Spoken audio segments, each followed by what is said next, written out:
Tasha Brooks froze in the doorway of her tiny apartment, her keys still dangling from trembling fingers. A man sat on her worn brown couch. A stranger. Well-dressed in a gray suit, looking completely out of place among her thrift store furniture and peeling wallpaper. Her 5-year-old daughter, Brianna, sat beside him, chattering away like they were old friends. "Brianna," Tasha's voice came out strangled, barely above a whisper. "Come here. Now." The little girl looked up, her brown eyes wide and innocent. "Mama. You're home. This is Mr. Julian. He helped me today and I invited him for dinner. Isn't that nice?" Tasha's heart hammered so hard she thought it might break through her ribs. Her mind raced with every horrible news story she'd ever heard about children and strangers. Her grocery bags slipped from her hands, cans rolling across the floor. She stepped forward, positioning herself between the man and her daughter. "Brianna, go to your room," Tasha said, her voice shaking despite trying to sound firm.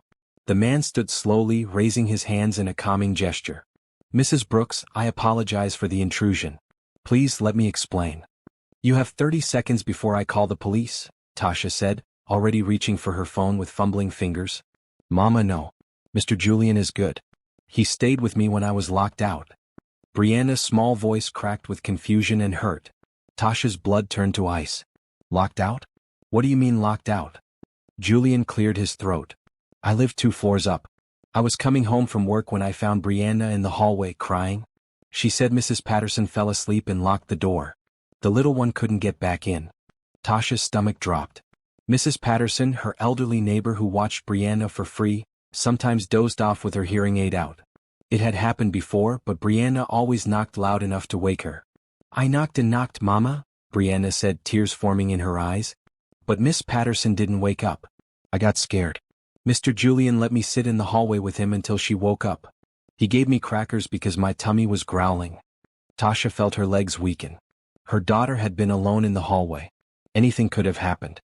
She looked at the man, really looked at him for the first time. He appeared to be in his late 30s, with kind brown eyes and an expression of genuine concern. But that didn't mean anything. Monsters could look kind too. "I stayed with her in the hallway for over an hour," Julian continued softly. "I didn't touch her, didn't take her anywhere. Other neighbors passed by. They can confirm it." When Mrs. Patterson finally woke up and opened the door, Brianna insisted on inviting me to dinner as a thank you. She's very persistent. "I wanted to say thank you properly, Mama. Like you taught me. You always say when someone helps us we should be grateful," Brianna said, her bottom lip trembling. Tasha closed her eyes. She did teach her that. Accept kindness with gratitude. Never be too proud to say thank you. But she'd also taught her daughter never to talk to strangers, and here they were. "I should have said no," Julian said, his voice heavy with regret. "I realize now how this looks. I lost my own daughter 5 years ago, and when Brianna smiled at me, I wasn't thinking clearly. I'm sorry. I'll leave right now." He moved toward the door, but something in his voice, the crack when he mentioned his daughter, made Tasha pause. She studied his face and saw genuine pain there, old grief that hadn't fully healed. "Wait," Tasha heard herself say, surprising herself. "You stayed with my daughter for an hour when she was scared and alone?" Julian stopped, nodding. "I couldn't leave her there by herself. I have a daughter, had a daughter. Sophia. She would have been 10 now." The raw honesty in his voice cut through Tasha's fear. She looked at Brianna, who was watching her with hopeful eyes. Then she looked at the grocery bags on the floor, the cans of cheap soup and pasta she'd bought for their dinner. It wasn't much, but it was something. "Brianna, pick up those cans and take them to the kitchen," Tasha said quietly. "Mr. Julian, if you still want to stay for dinner, you can. But we don't have much." Julian's eyes widened. "You don't have to do that. My daughter invited you. She wanted to say thank you. I won't teach her to break her promises or to refuse to show gratitude when someone helps her," Tasha said, her voice steadier now. "Besides, if you wanted to hurt us, you wouldn't have waited in the hallway with witnesses around. You would have done something already." It was a calculated risk, and every instinct in her body screamed to push him out the door and lock it. But Tasha had learned to trust her gut over the years, and right now, despite everything, her gut said this man was safe. "I would be honored," Julian said softly. "And please just call me Julian." Brianna squealed with delight and ran to hug her mother's legs. "Thank you, Mama. I'll set the table real nice." As her daughter scampered to the kitchen, singing a made-up song about dinner guests, Tasha met Julian's gaze. "I'm still watching you. One wrong move and you're out. Understood, Julian said with a slight smile that didn't quite reach his sad eyes. And for what it's worth, you're a good mother. Not many people would give a stranger a chance after walking in to find them with their child. Tasha bent to pick up the remaining groceries, her hands still shaking slightly. Not many strangers would stay with a scared little girl for an hour just to make sure she was safe. She carried the bags to the kitchen, her mind whirling. What was she doing? This could be the biggest mistake of her life. But as she looked at Brianna happily taking out their mismatched plates, Tasha remembered what her own grandmother used to say. Sometimes kindness comes in unexpected packages, and you have to be brave enough to accept it. The question was, could she really trust this man? Or was she putting her daughter in danger by letting him stay? Have you ever had to choose between fear and faith? Have you ever had to trust a stranger when everything in you said to run? Drop a comment below and let me know what you would have done in Tasha's situation. And if you're enjoying this story, hit that subscribe button so you don't miss what happens next. Because what Tasha doesn't know yet is that this dinner will change her life forever. The kitchen was barely big enough for 2 people, let alone 3. Tasha maneuvered around the cramped space, hyper-aware of Julian standing awkwardly near the doorway. Brianna had already set out their plates on the small folding table that served as their dining area, living room furniture, and homework desk all at once. "Can I help with anything?" Julian asked, his voice careful and respectful. Tasha paused while filling a pot with water. Every muscle in her body was still tense, ready to react if needed. But she'd made the decision to let him stay, and she needed to commit to it. "You can sit down. Dinner won't be fancy. Just spaghetti." "Spaghetti is my favorite," Brianna announced, bouncing in her chair. She'd put on her fancy dress, a bright green hand-me-down with a small stain on the collar that wouldn't come out no matter how many times Tasha scrubbed it. Julian sat down carefully, looking at the little girl with an expression that made Tasha's heart twist. It was tenderness mixed with deep sadness. She turned back to the stove, putting the water on to boil and opening a jar of cheap pasta sauce. "So, Brianna tells me you're in kindergarten," Julian said, his tone gentle. "Yes. I can read now. Mama taught me. Want to hear?" Brianna didn't wait for an answer before running to get one of her picture books. While her daughter was in the other room, Tasha spoke without turning around. "Tell me about Sophia." The silence stretched long enough that she thought he wouldn't answer. Then his voice came, soft and broken. "She was 7. Car accident. Drunk driver ran a red light. My wife was driving. She survived. Sophia didn't. Our marriage didn't survive the grief." Tasha's hands stilled over the pot. She turned to face him, seeing tears in his eyes that he quickly wiped away. "I'm sorry. It's been 5 years. Some days are better than others. Today when I saw Brianna in that hallway so small and scared, I couldn't walk away. I had to make sure she was safe." Before Tasha could respond, Brianna bounded back in with her book. She climbed onto the chair next to Julian and opened it proudly. "This is The Giving Tree. It's sad but good." Julian listened as Brianna read, stumbling over some words but pushing through with determination.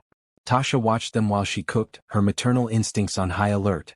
But all she saw was a broken man finding a moment of peace with an innocent child who reminded him of what he'd lost. The spaghetti was ready quickly. Tasha drained the pasta, mixed it with sauce and brought it to the table.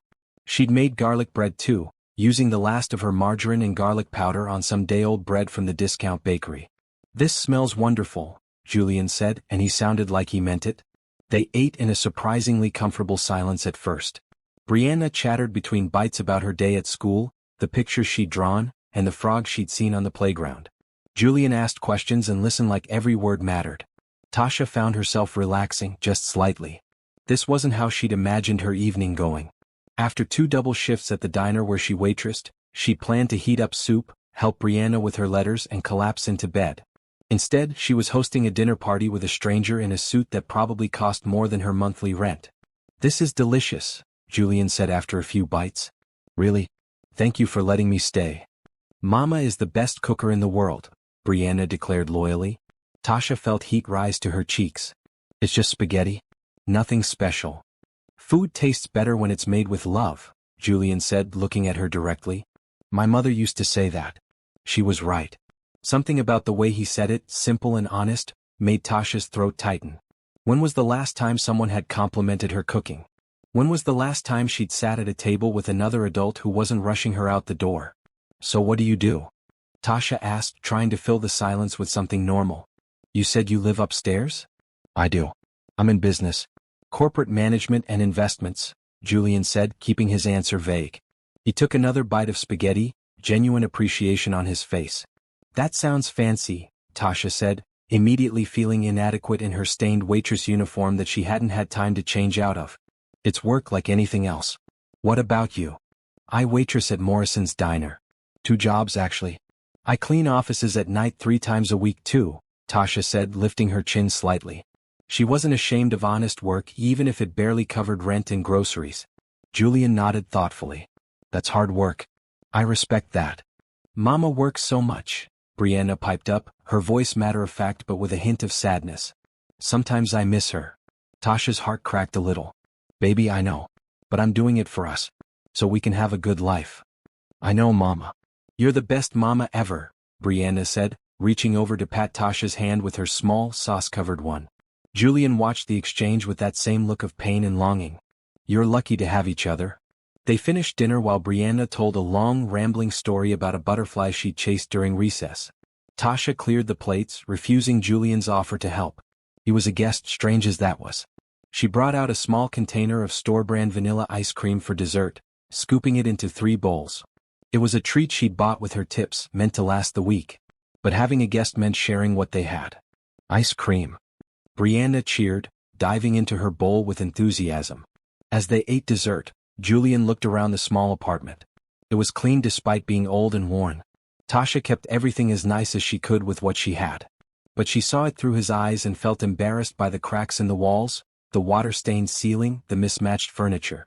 Thank you for this evening, Julian said when they'd finished. I didn't expect. I haven't felt this welcome anywhere in a long time. You helped my daughter. That means something, Tasha said simply. Julian stood, preparing to leave. Brianna hopped down from her chair and threw her arms around his legs in an impulsive hug. Thank you for being my friend today. Julian's face transformed, joy and sadness mixing together. He patted her head gently. Thank you for inviting me, Brianna. You're a special little girl. At the door he turned to Tasha. I know this was strange. All of it. But I'm grateful you trusted me enough to let me stay. If you ever need anything, I'm in apartment 512. Tasha nodded, still wary but less afraid than she'd been an hour ago. Good night, Julian. After he left, she locked the door and leaned against it, her heart racing. Had she just done something incredibly stupid or surprisingly right? Only time would tell. Brianna tugged on her shirt. I like Mr. Julian, Mama. He's nice. And he has sad eyes like you sometimes. Tasha knelt down and pulled her daughter into a tight hug. I have sad eyes? Sometimes. When you think I'm asleep. But it's okay, Mama. We have each other. Tasha held her daughter close, tears pricking her eyes. They did have each other. And for tonight, they'd also had kindness from an unexpected source. Maybe that was enough. 3 days passed before Tasha saw Julian again. She was coming home from her morning shift at the diner, exhausted and smelling like grease and coffee. Her feet ached, her back hurt, and she had exactly 4 hours before she needed to pick up Brianna from school and head to her night cleaning job. She was fumbling with her keys when she heard footsteps on the stairs. Julian appeared, dressed casually in jeans and a blue sweater, carrying 2 shopping bags. Tasha, he said, looking almost nervous. I'm glad I caught you. Do you have a minute? She wanted to say no. She wanted those 4 hours to sleep. But something in his expression made her pause. Sure. What's up? Could we talk inside? I have something for Brianna. Tasha's guard went up immediately. What kind of something? School supplies. And some books. I hope that's okay. I stopped by the school yesterday to drop off a donation, and I happened to mention Brianna. Her teacher said she could use some things. Tasha felt her face burn with humiliation. Of course Brianna's teacher would mention that. Miss Rodriguez was kind but practical, and she knew which students came from families that struggled. Tasha had been meaning to buy new crayons and notebooks, but the electricity bill had come first. You went to her school? Tasha's voice came out sharper than she intended. Julian stepped back, hands raised.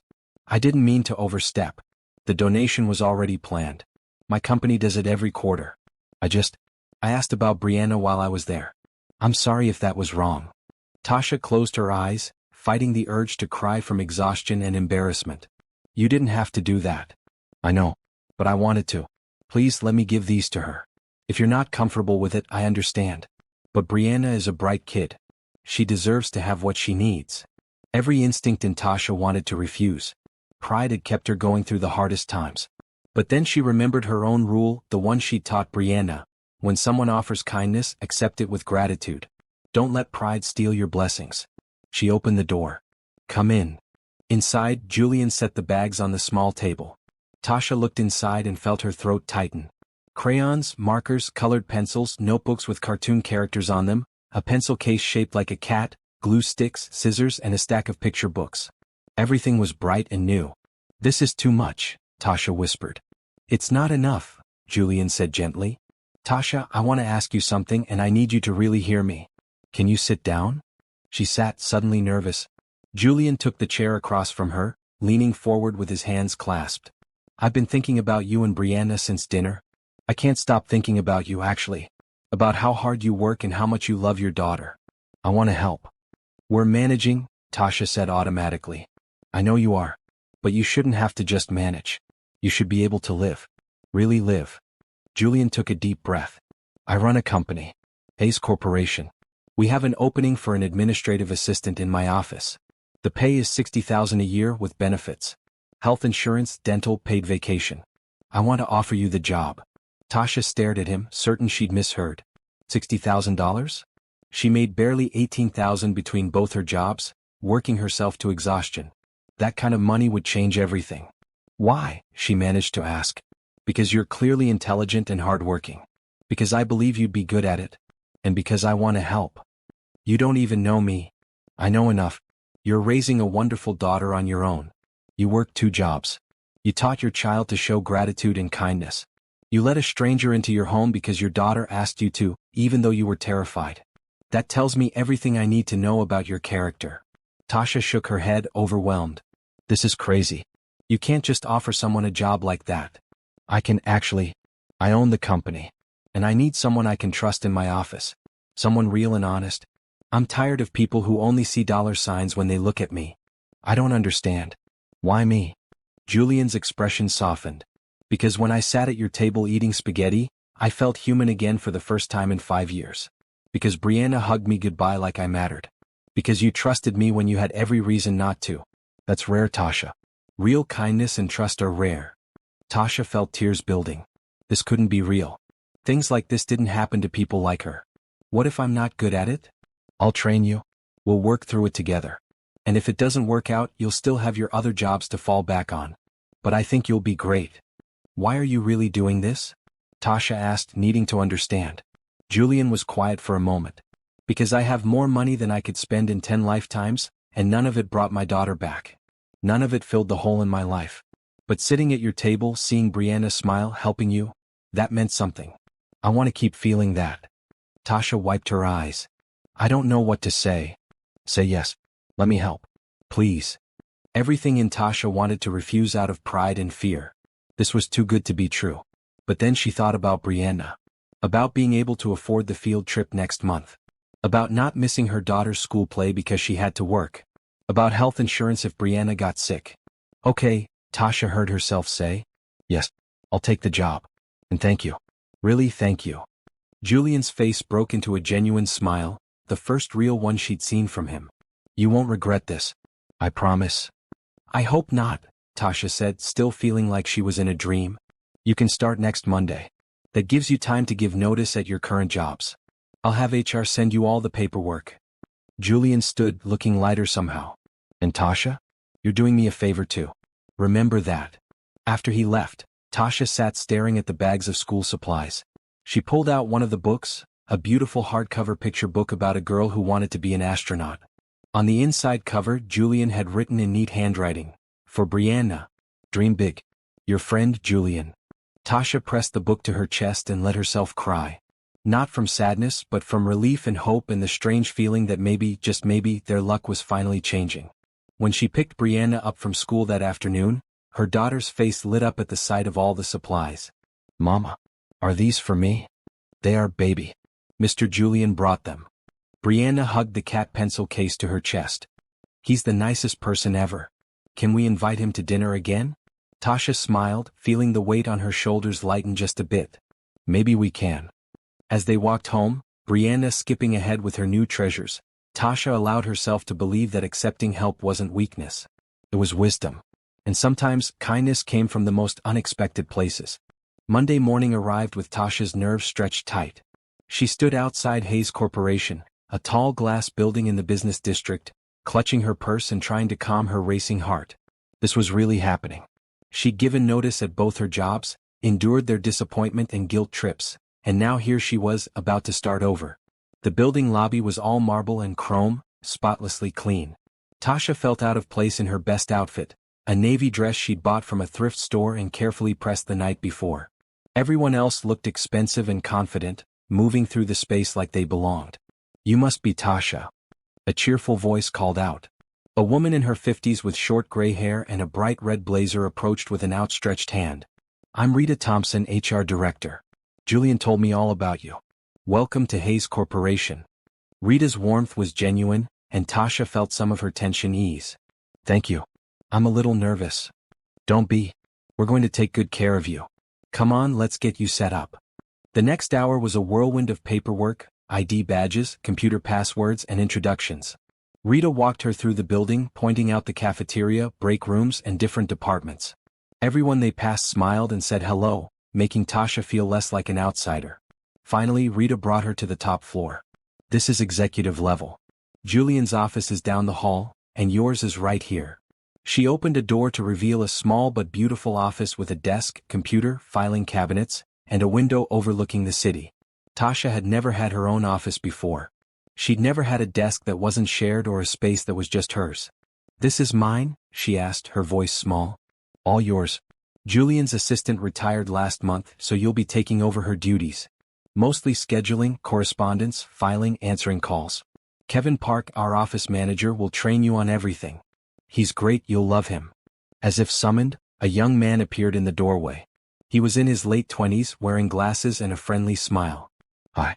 You must be Tasha. I'm Kevin. Ready to dive in?" Over the next few hours, Kevin walked Tasha through the computer systems, the filing organization, and the daily routine. He was patient and kind, never making her feel stupid when she asked questions. By lunch, Tasha's head was spinning with information, but she felt capable.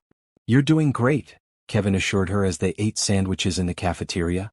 "Way better than Julian's last assistant on her first day." She cried 3 times. Tasha laughed, surprising herself. "I almost cried this morning before I came in." "Totally normal. But honestly, you'll be fine. Julian's a good boss. Fair, respectful, doesn't yell. Some of the other executives here are nightmares, but Jules is solid." "Jules?" Kevin grinned. "That's what we call him when he's not around. Don't tell him I said that." At the end of the day, Julian stopped by her office.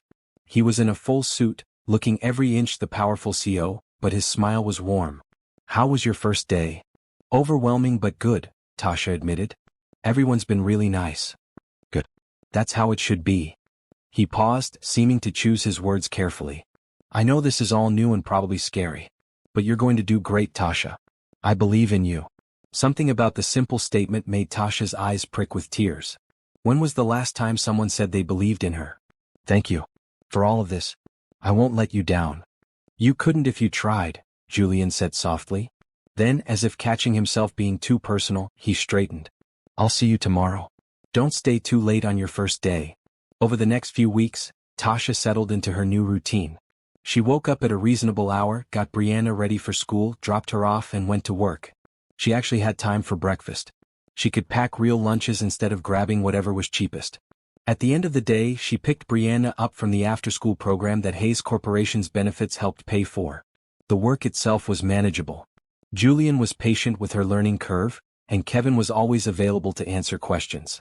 Rita checked in regularly, making sure Tasha was adjusting okay. Even the other executives were polite, though some clearly wondered how a former waitress had landed such a position. Tasha worked hard, determined to prove she deserved to be there. She organized Julian's chaotic filing system, streamlined his schedule, and learned his preferences quickly. She discovered he hated morning meetings, loved black coffee with nothing added, and had a weakness for chocolate chip cookies. One afternoon, about 3 weeks in, Tasha was filing documents when she came across a folder marked Sophia. Her hand hesitated, knowing she probably shouldn't look. But curiosity won. Inside were photos of a beautiful little girl with Julian's eyes and a bright smile. There were drawings, report cards, a pressed flower, a lock of baby hair. Every memory carefully preserved.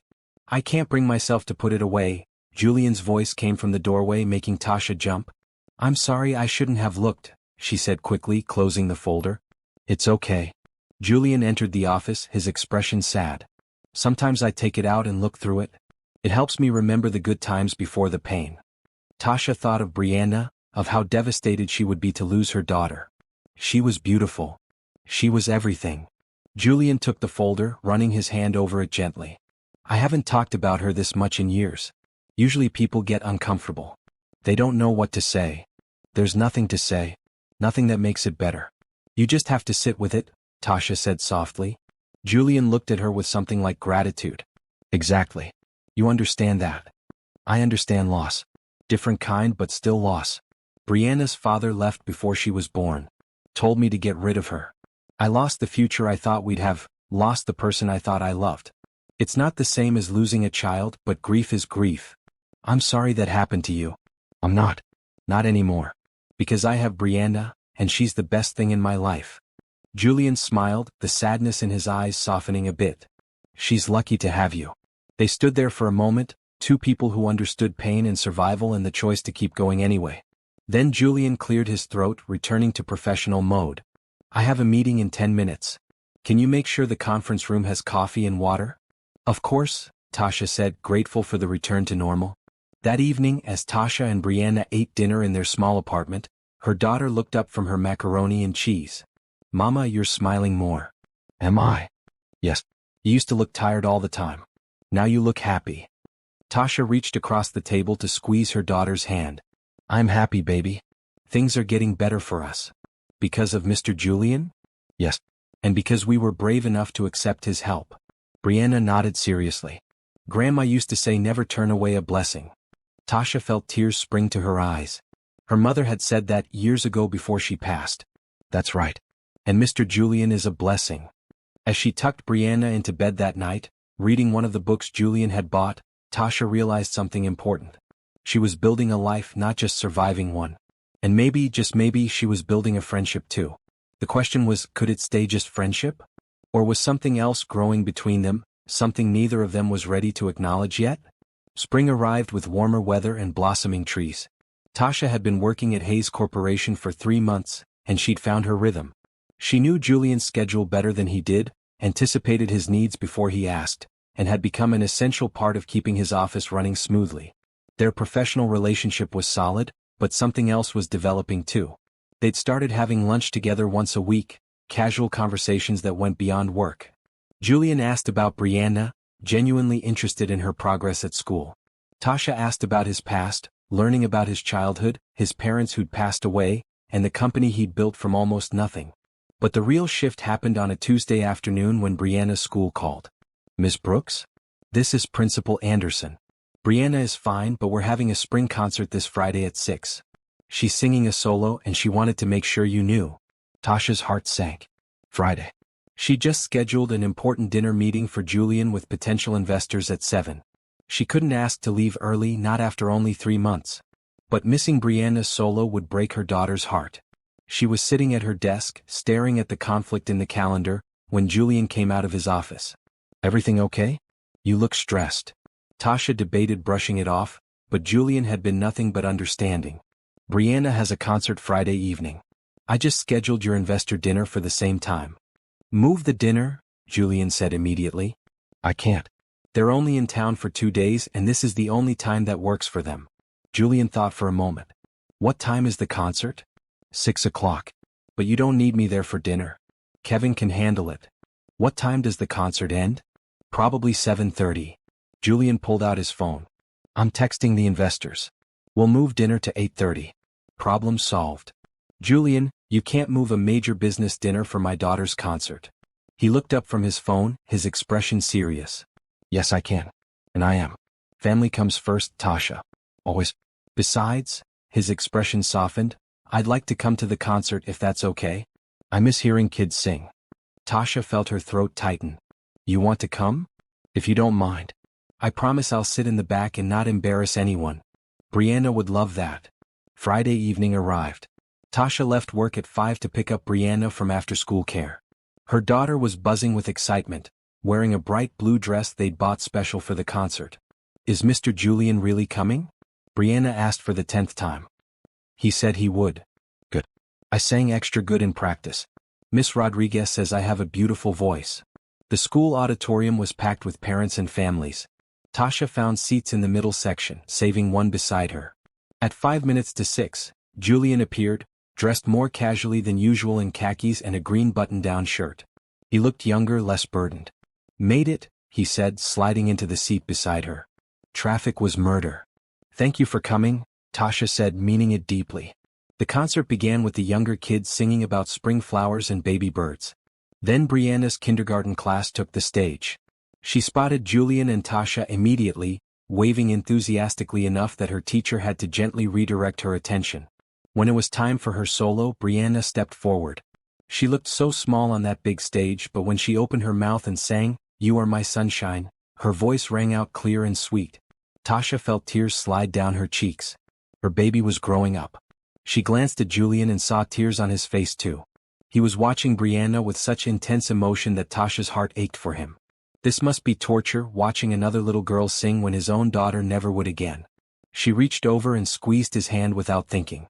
Julian gripped back, holding on like she was the only thing keeping him grounded. They sat like that through the rest of the song, two people finding comfort in shared presence. After the concert, Brianna ran to them, her face glowing. "Did you hear me? Did I do good?" "You were perfect," Tasha said, scooping her daughter into a hug. "The best performance of the night," Julian added, his voice thick. Brianna beamed at him. "Thank you for coming. Mama said you had an important meeting." "Nothing's more important than hearing you sing." The simple statement, said with such sincerity, made Tasha fall a little bit in love with him. Not the romantic kind, not yet, but the kind of love that comes from recognizing true goodness in another person. Later that night, after Julian had gone to his rescheduled dinner and Brianna was asleep, Tasha sat in her living room thinking about how much her life had changed. 6 months ago, she'd been drowning, working herself to exhaustion just to keep a roof over their heads. Now she had stability, security, and something that felt like family. The next week brought another shift. Tasha was organizing files when she came across financial records that showed just how wealthy Julian was. Not just comfortable. Truly impossibly wealthy. Hayes Corporation was worth hundreds of millions of dollars, and Julian owned it outright. She'd known he had money, but this was different. This was private jets and vacation homes and the kind of wealth that changed everything. It made her understand why he'd been lonely, why he valued genuine connection. Everyone in his life probably wanted something from him. "Find anything interesting?" Julian asked, appearing in the doorway. Tasha jumped, guilty. "I wasn't snooping. These were in the filing cabinet." "I know. I'm not worried." Julian entered the office, sitting in the chair across from her desk. "You look shocked. Let me guess, you saw the financial statements." "I didn't realize. I mean, I knew you had money, but this is obscene." "Yeah, it is." Julian leaned back, looking tired. "My parents were immigrants. They came here with nothing and built a small restaurant. They worked themselves to death, literally. Dad had a heart attack at 53. Mom followed 6 months later. They left me $100,000 and a lesson about the value of hard work." "How did you turn that into this?" "Smart investments, lucky timing, and a refusal to quit. I built Hayes Corporation from the ground up. Made my first million by 30, first 10 million by 35. By the time Sophia was born, I had more money than I knew what to do with." His expression darkened. "But I couldn't save her. All that money and I couldn't save my own daughter." Tasha came around the desk and did something she'd never done before. She hugged him. Julian stiffened in surprise, then wrapped his arms around her, holding on tight. "Money can't fix everything," Tasha said softly. "But kindness can heal a lot. You've healed me and Brianna. You've given us hope." "You've healed me too," Julian whispered. "You and Brianna. You make me feel human again." They pulled apart, both a little embarrassed by the emotional moment. Julian cleared his throat. "Anyway, I wanted to ask you something. There's a company charity gala next month. It's a big event, very formal. I need a +1 and I was wondering if you'd come with me." Tasha's eyebrows shot up. "As your date?" "As my friend," Julian clarified quickly. No, as my friend. I just don't want to go alone, and you're the only person I actually want to spend time with these days." Tasha thought about it. A formal gala meant an expensive dress, getting her hair done, feeling out of place among rich people. But it also meant helping Julian, supporting him the way he'd supported her. Okay, she said. I'll go. Julian's face lit up. Really? Really? But I don't have anything to wear to something like that. Consider it part of the job. I'll have Rita help you find something. My treat. Julian? It's for work, he insisted. You're representing Hayes Corporation. The company can pay for appropriate attire. Tasha laughed. You're very good at justifying things. Years of practice. As Julian left her office, Tasha realized something important. She trusted him completely now. Not just with her job or her daughter's well-being, but with her heart. Whether that trust would lead somewhere more, she didn't know. But for now, friendship was enough. Or at least, that's what she told herself. The call came on a Wednesday afternoon, shattering Tasha's carefully built sense of security. She was at her desk, reviewing Julian's schedule for the following week, when her phone rang with an unknown number. Hello? Tasha? It's me. Her blood turned to ice. That voice. She knew that voice, even though she hadn't heard it in 6 years. Devin? Yeah, baby. It's been a while, huh? Devin Harris. Brianna's father. The man who'd told Tasha to get rid of their baby, who'd walked out when she'd refused, who'd signed away all his rights and responsibilities without a second thought. How did you get this number? Tasha's hands shook so badly she nearly dropped the phone. I got my ways. Listen, I've been thinking. I made a mistake leaving you and the kid. I want to make it right. Be a father. No. The word came out flat and hard. What do you mean no? She's my daughter too. I got rights. You signed them away. Remember? You wanted nothing to do with her. Devin's voice took on an edge. People change. I'm different now. Got myself together. And I hear you're doing real well for yourself working for some rich guy. Maybe you could help me out a little for old time's sake. And let me see my kid. There it was. The real reason for his call. Money. Tasha felt sick. You're not seeing Brianna. Ever. That's not your choice to make. I'll get a lawyer. I'll take you to court. You can't keep a man from his own child. The call ended, but Tasha sat frozen at her desk, panic rising in her chest like flood water. Devin was back. Devin wanted access to Brianna. Devin, who'd spent their entire relationship drunk or high, who'd screamed at her, who'd shoved her once hard enough to leave a bruise, who'd made it clear he wanted nothing to do with a baby. Tasha? Julian's voice cut through her spiral. He stood in the doorway concerned. What's wrong? You look like you've seen a ghost. Tasha's voice broke. Brianna's father just called. He wants back in our lives.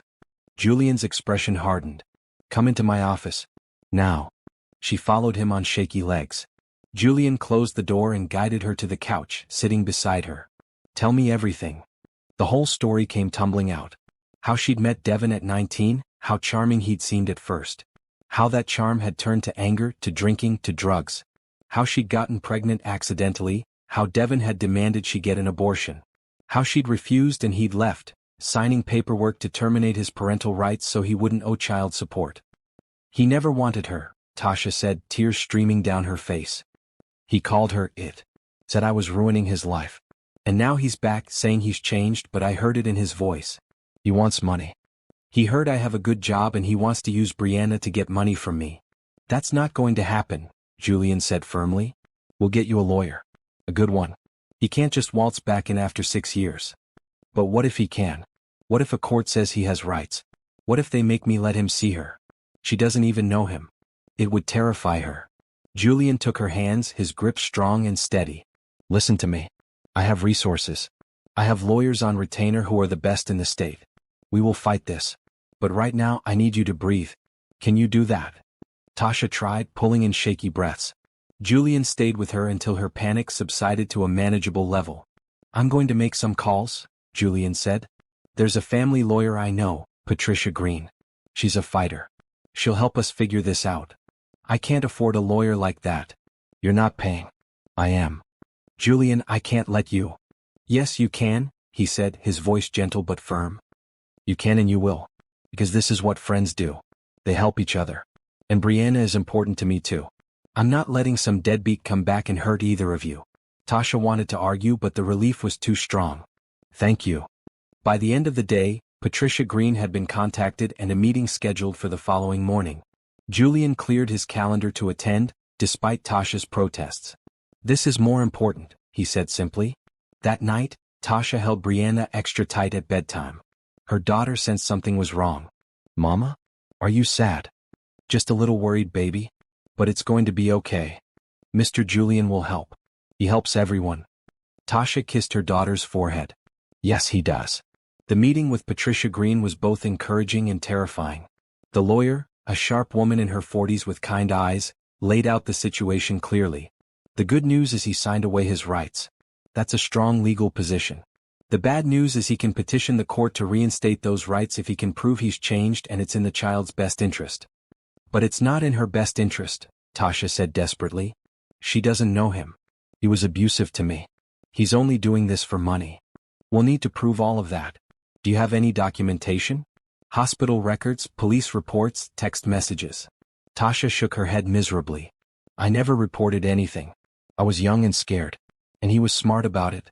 Never hit my face, never left marks that anyone would see. Patricia made notes. Okay. What about witnesses? Anyone who saw how he treated you? My neighbor at the time, Mrs. Chin. She heard him yelling at me through the walls. And my friend Lauren saw bruises once when we went swimming. I'll need their contact information. We'll also need character witnesses for you, people who can testify you're a good mother. I can do that, Julian said immediately. And I'll provide several others from the company who've interacted with Tasha and Brianna. Patricia looked between them, something knowing in her expression. Mr. Hayes, what's your relationship with Ms. Brooks? She works for me. And she's my friend. A good friend. And the child? Brianna is special. I care about her very much. Patricia nodded slowly. That could work in our favor actually. Stability, positive male role model, support system. It all helps build the case that disrupting Brianna's current life would be harmful. Over the next week, Patricia worked quickly. She gathered statements, filed preliminary paperwork, and prepared their defense. Meanwhile, Devon's lawyer sent a formal petition to the court seeking reinstated parental rights and shared custody. Reading the petition made Tasha physically ill. It painted Devon as a reformed man who'd overcome addiction and wanted to be part of his daughter's life. It suggested Tasha was being vindictive and denying Brianna a relationship with her father. It's all lies, Tasha said, showing the papers to Julian. They were in his office late one evening, long after everyone else had gone home. Julian read through the petition, his jaw clenching tighter with each page. This is garbage. Pure manipulation. He set the papers down. But Patricia will handle it. She's the best. What if it's not enough? What if he gets rights back? I can't let him near her, Julian. I can't. You won't have to, Julian said with absolute certainty. I promise you we'll fix this. You can't promise that. Yes, I can. Because I'm not letting anything happen to you or Brianna. He paused, seeming to struggle with words. You're too important to me. The way he said it made something shift in the air between them. Tasha looked at him, really looked at him, and saw something in his eyes that went beyond friendship or professional courtesy. Julian. She started, not sure what she wanted to say. Before she could figure it out, his phone rang. He glanced at it and sighed. Patricia. I should take this. The moment passed, but it lingered in Tasha's mind. What was growing between them? And was it wise to acknowledge it while everything else in her life felt so unstable? The preliminary hearing was scheduled for 3 weeks out. Until then, all they could do was prepare and hope that the system would protect an innocent child from a man who only wanted to exploit her. Tasha tried to stay strong, but at night, alone in her apartment, fear threatened to drown her. What if she lost Brianna? What if Devon somehow won? The thoughts kept her awake, staring at the ceiling, praying for a miracle. She didn't know that the miracle was already working behind the scenes, in the form of a determined billionaire who decided that nothing, absolutely nothing, was more important than protecting the woman and child who'd become his family. The mediation meeting was scheduled for a Tuesday morning at Patricia Green's law office. Tasha barely slept the night before, running through every possible scenario in her mind. Patricia had been confident, but that didn't stop the fear coiling in Tasha's stomach. Julian picked her up at 8 in the morning. She'd taken the day off work, too anxious to focus. He looked at her with concern as she climbed into his car. How are you holding up? I'm terrified, Tasha admitted. What if he says the right things? What if they believe him? They won't. Patricia has everything we need. Trust the process. But Tasha couldn't trust anything right now. Her whole world felt like it was balanced on a knife edge, ready to topple with one wrong word. Patricia's office was in a tall building downtown. The conference room was formal and cold, with a long table and uncomfortable chairs. Patricia arrived first, setting out folders and paperwork with practiced efficiency. "Remember," she said to Tasha. "Stay calm. Don't let him get a reaction from you. That's what he wants." Devin arrived 10 minutes late with a lawyer Tasha didn't recognize. She barely recognized Devin himself. He'd put on weight, his face puffy and eyes bloodshot despite his attempt to look presentable in an ill-fitting suit. He smiled when he saw her, a smile that made her skin crawl. "Tasha. Looking good. New job must be treating you right." She didn't respond, keeping her eyes on Patricia. The mediation started with formal introductions. Devin's lawyer, a tired-looking man named Frank Morrison, laid out their position. Devin wanted shared custody, every other weekend and alternating holidays. He'd completed rehab, had 6 months of sobriety, and wanted to be part of his daughter's life. "Mr. Harris has turned his life around," Morrison said. "He's working steadily, attending AA meetings, and genuinely regrets his past mistakes. Every child deserves to know their father." When it was Patricia's turn, she was surgical in her approach. She presented documentation of Devin's previous behavior. Statements from Mrs. Chen, the old neighbor, describing the yelling and fighting. Hospital records from when Tasha had gone to the ER with bruised ribs, claiming she'd fallen downstairs. Bank records showing Devin had withdrawn money from Tasha's account without permission multiple times. "Mr. Harris didn't just walk away from his responsibilities," Patricia said coldly. "He was abusive, controlling, and made it clear he wanted nothing to do with his child. For 6 years he had no contact. No birthday cards, no phone calls, no child support despite having Ms. Brooks's contact information. And now, coincidentally, when Ms. Brooks has a better job and stable income, he suddenly wants to be a father." Devin's face reddened. "People change. I made mistakes, but I've done the work. I'm sober. I deserve a chance." "You had a chance," Tasha said quietly, breaking her silence. "I begged you to stay. I begged you to care about our daughter. You looked at my pregnant belly and told me to get rid of it. You called her a mistake. You pushed me so hard I fell and almost lost her. You don't get to come back now and pretend to care. I was sick. Addiction is a disease. I'm better now." "6 months sober," Patricia interjected. "That's commendable, Mr. Harris, but it's not exactly a long track record. And it doesn't erase 6 years of abandonment." Morrison tried to recover. "My client is willing to start slowly. Supervised visits, working up to more time. He just wants to know his daughter. Or he wants access to Ms. Brooks's money," Patricia said. "Tell me, Mr. Harris, are you currently employed?" Devin shifted uncomfortably. "Between jobs right now. And your source of income?" "I'm getting by." "Are you receiving disability payments?" "Unemployment." "Look, that's not relevant." "It's extremely relevant. You're unemployed, recently out of rehab, and suddenly interested in a child you've never met right when her mother gets a good job. The pattern is clear." The mediation went on for 2 hours. Devin's lawyer tried various approaches, but Patricia shut them all down with facts and documentation. Finally, Morrison asked for a private consultation with his client. They stepped out of the room. Julian, who'd been sitting quietly beside Tasha the whole time, finally spoke. "He's going to fold. I can see it." "How do you know?" Tasha asked, her voice hoarse from stress. "Because he's not fighting for Brianna. He's fighting for leverage. And Patricia just proved he doesn't have any." When Devin and Morrison returned, the older lawyer looked defeated.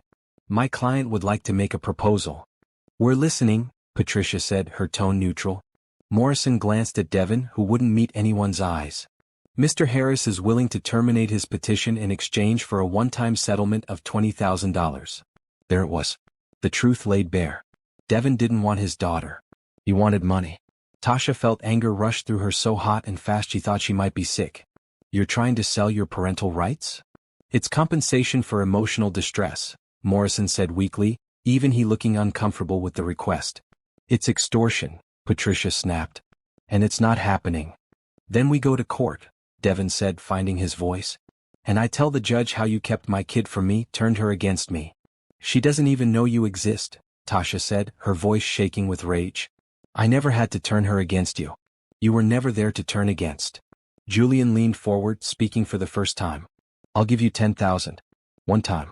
In exchange for a legally binding agreement that you terminate all parental rights permanently, never contact Ms. Brooks or Brianna again, and if you violate that agreement, you pay back triple the settlement plus legal fees. Everyone turned to stare at him. Devon's eyes lit up with greed. Make it 15. 10, Julian said flatly. Take it or we go to court, and trust me, I can afford better lawyers than you can. I will bury you in legal fees until you have nothing left. $10,000 for you to walk away and never come back. Devon looked at Morrison, who shrugged helplessly. It's a fair offer, considering the alternative. Fine, Devon muttered. Deal. Patricia immediately started drafting the agreement. Within an hour it was done. Devon signed away his rights for the second and final time, this time with no way to ever reclaim them. Julian wrote a check on the spot. As Devon left with his lawyer, he paused at the door. You always did think you were better than me, Tasha. I am better than you, Tasha said, her voice steady now. Because I love my daughter more than I love money. And you never will. Devon's face twisted with anger, but Morrison pulled him out before he could respond. When they were gone, Tasha collapsed into her chair, shaking. Is it really over? It's over, Patricia confirmed. This agreement is airtight. He can't come back. You're safe. Tasha burst into tears, all the fear and stress of the past few weeks pouring out. Julian was beside her in an instant, pulling her into his arms. She clung to him, sobbing into his shoulder while he held her and murmured that everything was okay now. Later, outside the building, Tasha finally pulled herself together enough to speak. Julian, I can't let you pay that money. You're not letting me. I'm choosing to. And it's worth every penny to make sure you and Brianna are safe. It's too much. It's nothing. Literally nothing to me. Please, Tasha, just accept it. Let me help. She looked up at him, this man who'd walked into her life by accident and changed everything. Why do you care so much? Really? Julian was quiet for a long moment, his hand still resting on her back. Because somewhere along the way you and Brianna became my family. The only family I have left. I couldn't save Sophia, but I can protect you too. Let me do that. Tasha felt her heart crack open. You already saved us. You saved us the first night you stayed for dinner. Julian smiled, but there was pain in it. You saved me too. They stood there on the sidewalk in the middle of a Tuesday morning, two broken people who'd found healing in each other. Tasha realized she was in love with him. Completely, totally, terrifyingly in love. But now wasn't the time to say it. Not with everything still so raw and uncertain. Thank you, she said instead. For everything. Always, Julian replied. That evening, when Tasha picked Brianna up from after-school care, she held her daughter extra tight. I have good news, baby. Remember how Mama was worried about something? Aha. Well, it's all fixed now. Everything's going to be okay. Brianna looked up at her with complete trust. I told you Mr. Julian would help. Tasha laughed through tears. Yes, you did. You were right. As they walked home hand in hand, Tasha felt something she hadn't felt in years, true safety. Not just financial security, but the knowledge that someone had her back, that she wasn't alone anymore. The question now wasn't whether she loved Julian. She knew she did. The question was what to do about it and whether he felt the same way. Only time would tell. Life returned to a comfortable rhythm after the Devon situation was resolved. Summer arrived, bringing longer days and warmer weather. Brianna finished kindergarten with excellent grades, and Tasha had officially been at Hayes Corporation for 6 months. She'd proven herself capable and valuable, earning respect from co-workers and executives alike. Her relationship with Julian had deepened, though they'd both been careful to maintain professional boundaries at work. Outside of work was different. Julian had become a regular presence in their lives, joining them for dinner at least once a week, attending Brianna's end-of-year school performance, and even taking them to the zoo one Saturday when the weather was perfect. Tasha knew she was in love with him.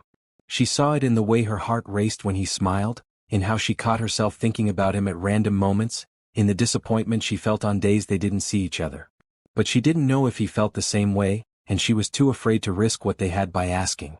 The company charity gala finally arrived in late June.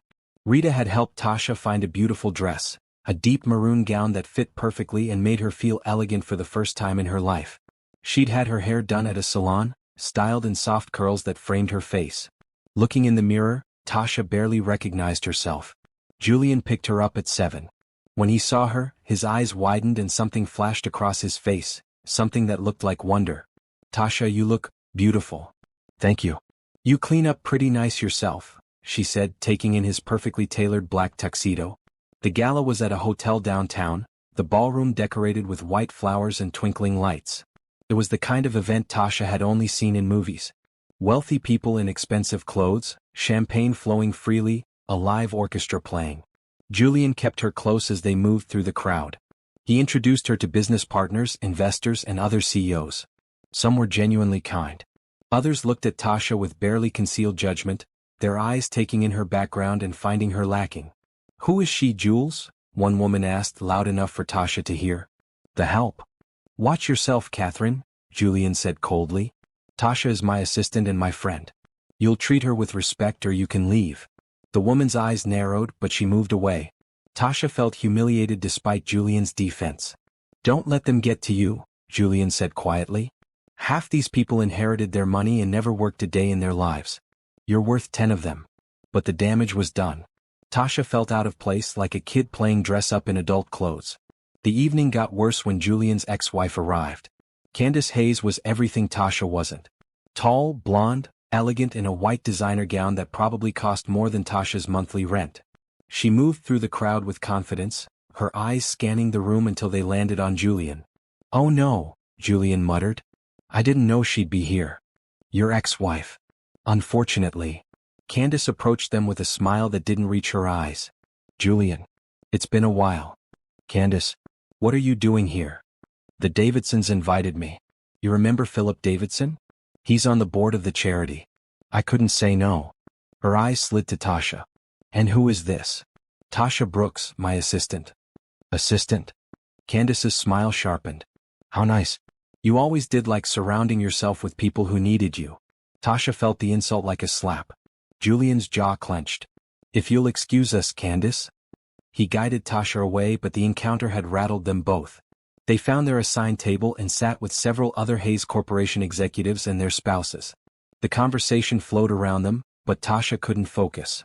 She kept noticing people glancing at her, whispering to each other. Halfway through dinner, she excused herself to the restroom. Inside, 2 women were touching up their makeup and talking. "Did you see Julian Hayes with that woman?" "She's his assistant, apparently." "Oh please. We all know what assistant means. She's clearly with him for his money. I mean, look at her. She's pretty, I'll give her that, but come on. What else would she have to offer someone like Julian? I heard she was a waitress before." He probably felt sorry for her, and now she's latched on like a parasite. Tasha stood frozen in the stall, hot shame flooding through her. Is that what people thought? That she was using Julian? She waited until the women left before emerging. Looking at herself in the mirror, all she could see was someone pretending to be something she wasn't. When she returned to the table, Julian immediately sensed something was wrong. "What happened?" "Nothing. I'm fine." But she wasn't fine, and Julian knew it. He excused them both from the table and led her out to a balcony where the night air was cool and quiet. "Tell me," he said gently. The whole story came out. The women in the bathroom, their cruel words, the way people had been looking at her all night. "They think I'm using you for your money? That I'm some gold digger who trapped you?" Julian's expression darkened with anger. "Who said that? Give me names." "It doesn't matter. They're probably right to wonder. I mean, look at us. You're a billionaire CEO and I'm a former waitress. It looks bad." "I don't care how it looks." "Well, I do. I care that people think I'm taking advantage of you. I care that your ex-wife looked at me like I was dirt on her shoe.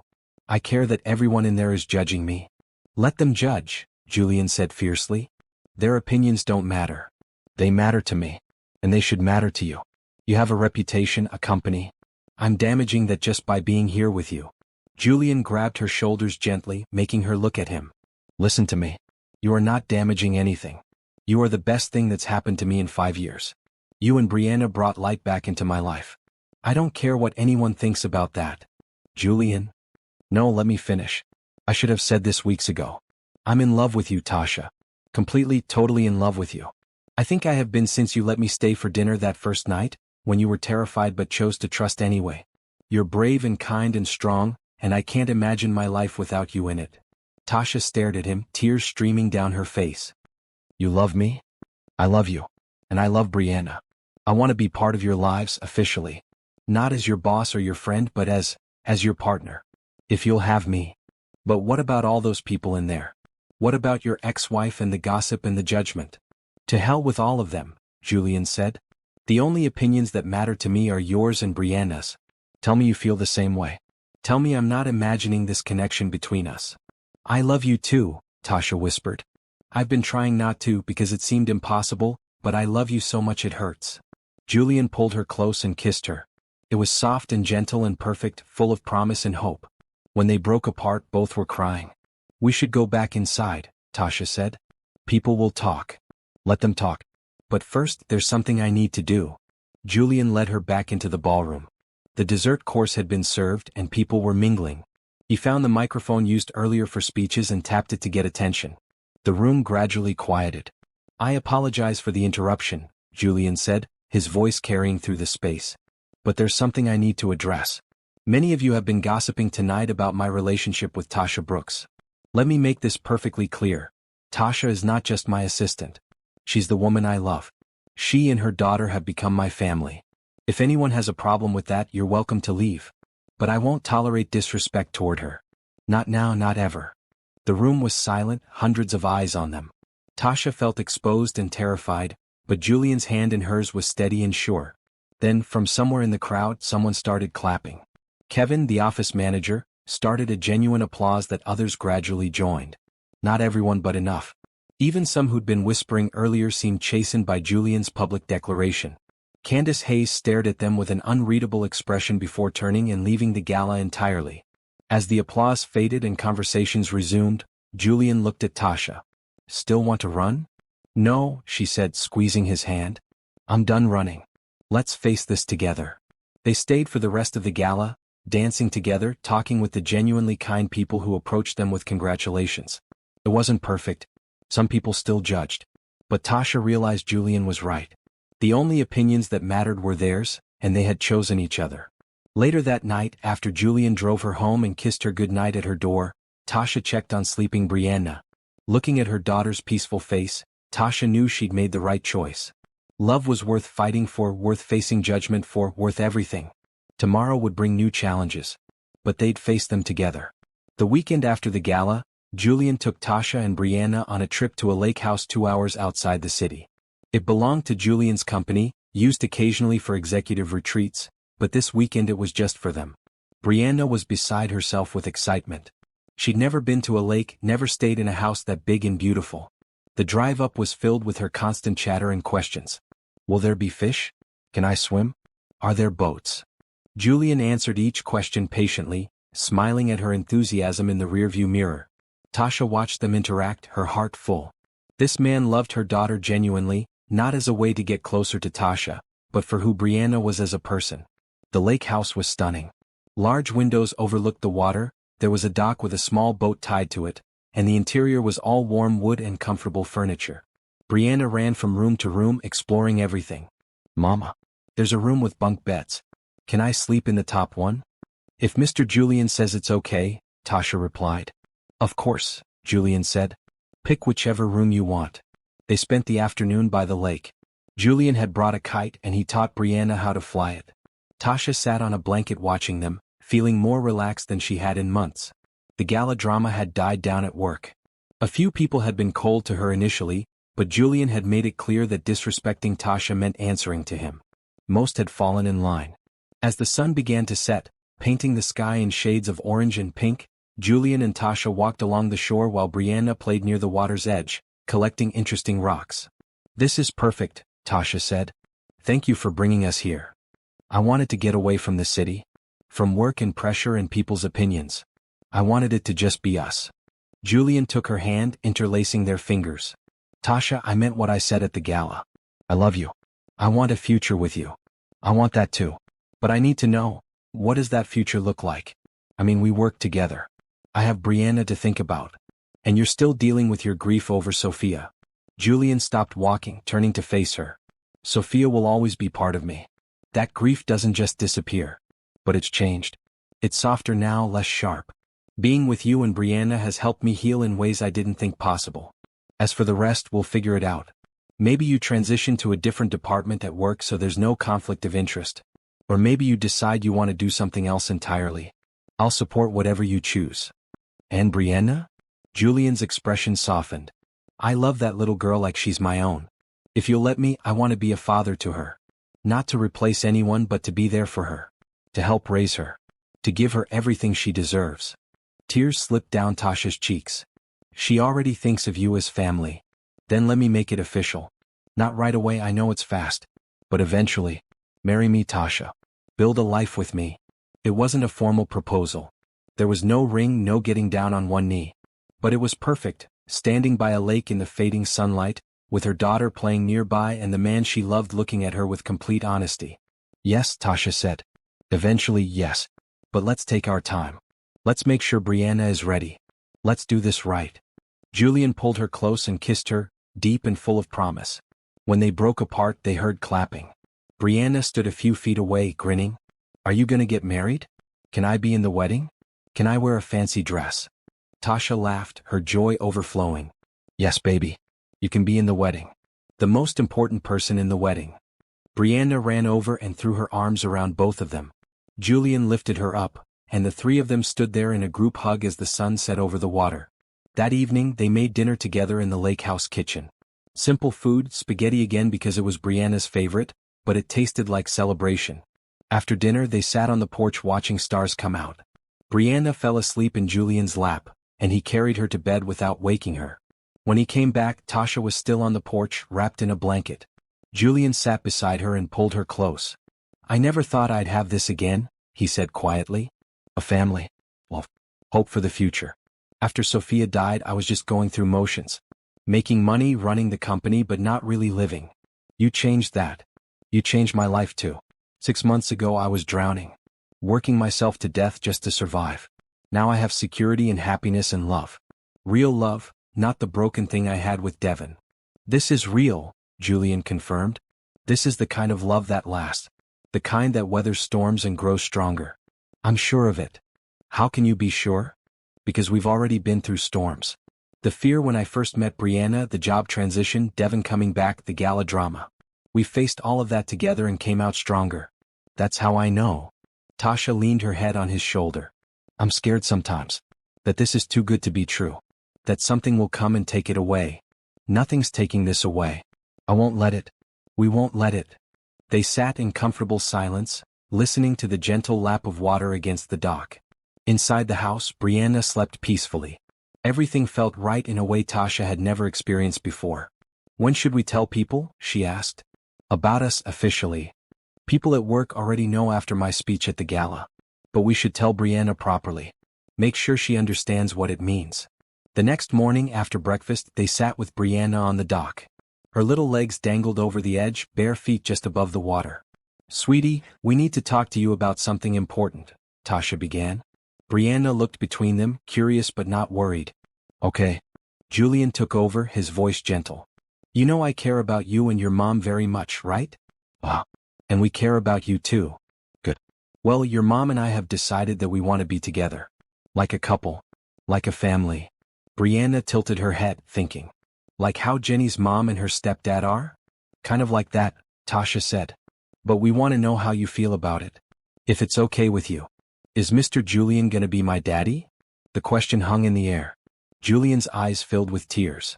I would like that very much if it's okay with you. I know I can't replace your biological father. I don't have a daddy, Brianna interrupted matter-of-factly. I never met him. But I always wanted one. Can you be my daddy for real? Julian's voice cracked. Yes, I can be your daddy for real. Brianna threw her arms around his neck. Good.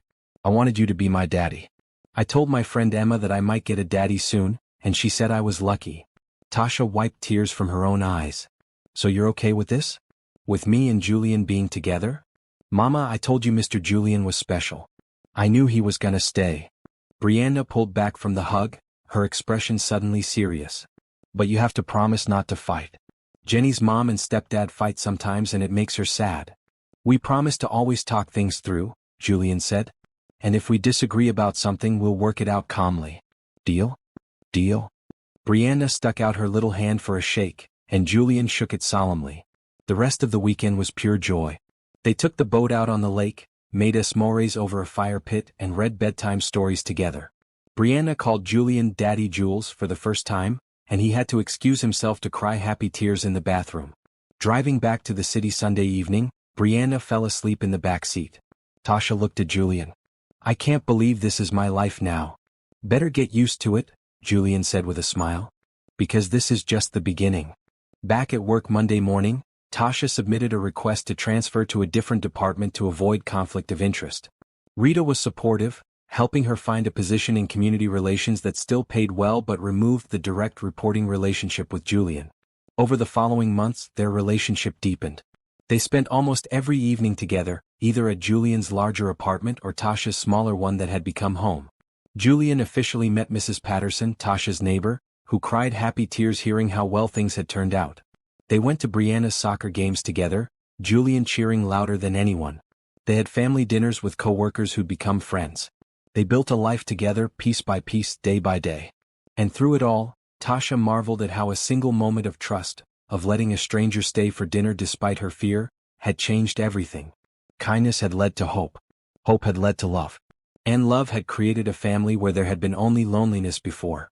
The official proposal came 6 months later, on Brianna's 6th birthday. Brianna's 6th birthday party was held in the community room of Julian's apartment building. Tasha had wanted to keep it simple, maybe just a cake and a few friends from school. Julian had other ideas. The room was decorated with bright blue and green streamers, Brianna's favorite colors. There were balloons everywhere, a table full of presents and a beautiful cake shaped like a butterfly. 20 kids from Brianna's class ran around playing games, their parents chatting and laughing along the edges of the room. Rita was there, along with Kevin and several other co-workers who'd become genuine friends. Mrs. Patterson came, using a walker but smiling broadly. Even some of Brianna's teachers showed up, bearing gifts and good wishes. Tasha stood watching the chaos with a full heart. A year ago, she'd barely been able to afford a small cake from the grocery store. Now her daughter was surrounded by love and laughter, living a life Tasha had only dreamed of providing. Julian appeared beside her, slipping an arm around her waist. Happy? Deliriously, Tasha said. Thank you for all this. It's my pleasure. She's my daughter too now. The possessive pride in his voice made Tasha's eyes sting with tears. Julian had started adoption proceedings last month. Once finalized, he would legally be Brianna's father. After the games and cake, it was time for presents. Brianna tore through them with appropriate enthusiasm, thanking each person politely just as Tasha had taught her. Books, toys, art supplies, a new bike from Julian that made her scream with joy. When all the presents were opened, Julian stood up. Wait, there's one more thing. He pulled a small box from his pocket. Not a ring box, but something similar. He knelt down in front of Brianna while everyone watched with interest. Brianna, you've made me the happiest person in the world by letting me be your dad. I promise to always be there for you, to support your dreams, to help you when you're scared, and to love you forever. I have something for you. He opened the box. Inside was a delicate silver necklace with a small heart pendant. This was my daughter Sophia's.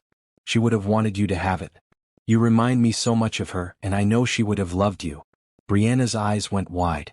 Really? I can have it? It's yours. And it means you're part of my family officially. Part of my heart.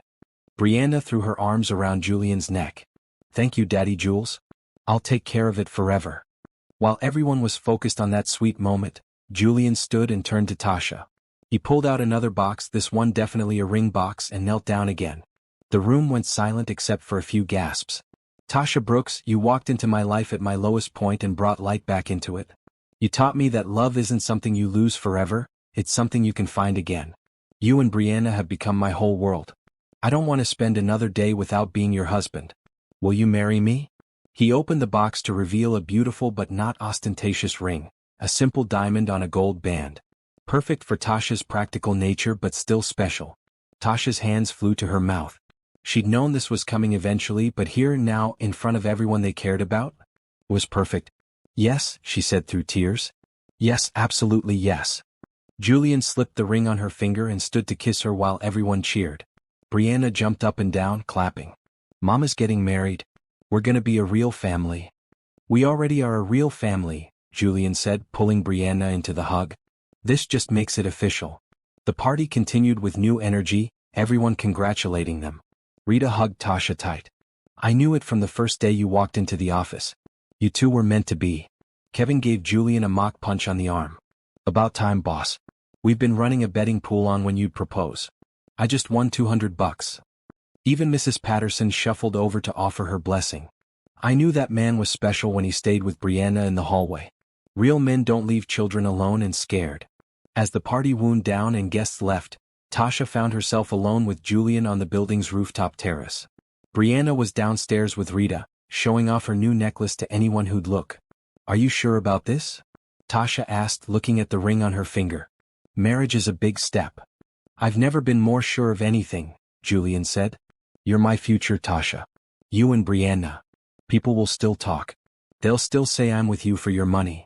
Let them talk. I know the truth. You fell in love with me when you thought I was just some guy who lived upstairs. Money had nothing to do with it." He was right. Tasha had started falling for Julian before she knew about his wealth, back when he was just a lonely man who'd stayed with her daughter to keep her safe. "When should we do it? Get married?" Julian pulled her close. "How about 3 months? Small ceremony, just people we care about. Nothing fancy. What matters is becoming a family officially. 3 months sounds perfect." They planned the wedding together over the next few weeks. Nothing extravagant, despite Julian's wealth. A simple ceremony at the same lake house where he'd first told her he loved her. 50 guests, just family and close friends. Tasha's dress was red, her favorite color, simple but elegant. Brianna's flower girl dress was bright blue, making her look like a princess. Julian wore a gray suit, nothing too formal, just right for the casual outdoor setting. The ceremony was officiated by Patricia Green, the lawyer who'd helped them with Devon. She'd become a friend through that process and it felt right to have her there. When it came time for vows, Julian went first. "Tasha, you saved me when I didn't know I needed saving. You took a broken man and helped him find purpose again. I promise to love you and Brianna with everything I have. To support your dreams, to stand by you through hard times, and to never take for granted the gift of your love. You and Brianna are my family, my home, my everything." Tasha's voice shook as she spoke her vows. "Julian, you showed me that kindness still exists in the world. That good men are real. That love doesn't have to hurt. You gave my daughter and me not just security but hope. I promise to love you through joy and sorrow, to be your partner in all things, and to honor the memory of Sophia by helping you heal. You are my blessing, my miracle, my love." When Patricia pronounced them married, Julian kissed Tasha while everyone cheered. Brianna ran up to join them, and Julian lifted her up so they could have a group hug. The reception was held on the lawn by the lake. There was dancing, laughter, good food, and speeches. Rita cried through her toast about watching their love story unfold. Kevin made jokes about Julian finally finding someone who could organize his chaotic filing system and his chaotic heart. As the sun set over the water, turning everything golden, Tasha danced with her new husband while Brianna played with other kids nearby. This was her life now. This beautiful, impossible, perfect life. "What are you thinking?" Julian asked, holding her close as they swayed to the music. "That a year ago I was terrified when I found you on my couch. And now here we are, married with a daughter we both love. It's surreal. The best things in life usually are." 3 weeks after the wedding, the adoption was finalized. Julian was legally Brianna's father. They celebrated with a quiet dinner at home, just the 3 of them. "Can I call you Dad now instead of Daddy, Jules?" Brianna asked. Julian's eyes filled with tears. "I would love that more than anything." "Okay, Dad," Brianna said, testing out the word. Then she grinned. "It sounds right." "It is right," Julian said, pulling her into a hug. That night, after Brianna was asleep, Julian and Tasha sat in the living room of their new house. They'd moved out of both their apartments into a real home with a yard and enough space for everyone. Brianna's room was painted her favorite blue and filled with books and toys. There was an office for Tasha, a home gym for Julian, and a big kitchen where they cooked together.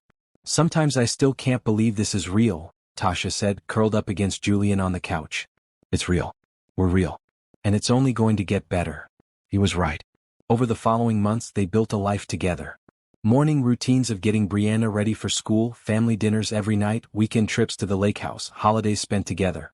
Simple moments that meant everything. Tasha thrived in her new position at Hayes Corporation, managing community outreach programs and discovering she had a real talent for connecting with people.